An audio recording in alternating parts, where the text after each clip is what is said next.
Думаю, вы знаете, что 22 февраля Министерство финансов США объявило о введении санкций в ответ на российскую агрессию в отношении Украины и ее территориальной целостности. Среди организаций, попавших под санкции США, российская государственная корпорация Внешэкономбанк и все ее дочерние компании, включая банк Белвеб, четвертый по важности системообразующий банк в Беларуси.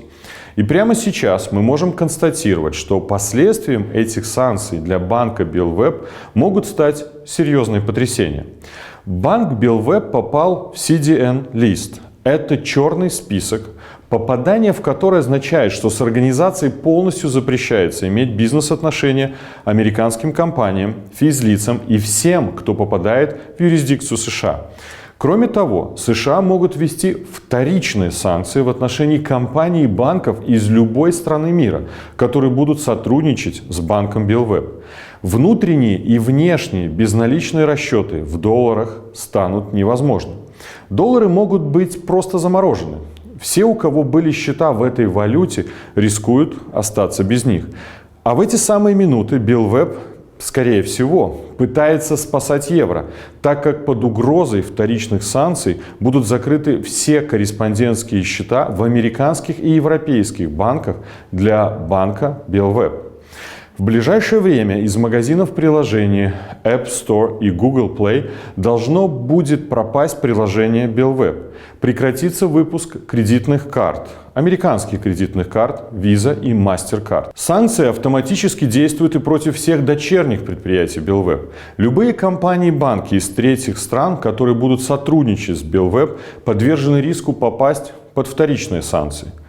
Отсрочка на завершение всех операций с данным банком всего месяц, но это для бизнес-партнеров. А что же клиенты?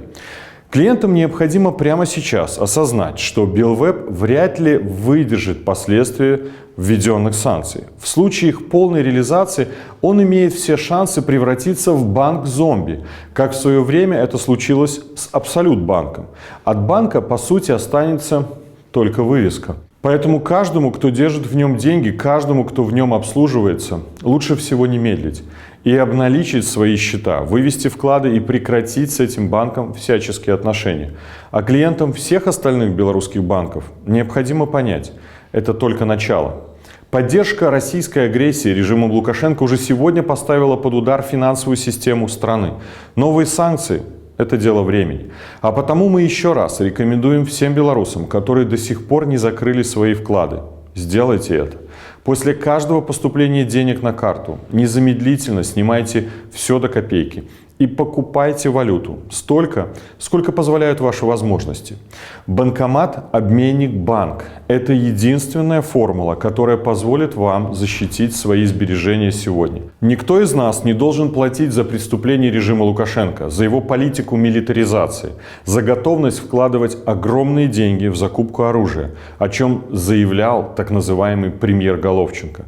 Мы не можем платить за все эти преступления, из-за которых сегодня мы можем потерять все.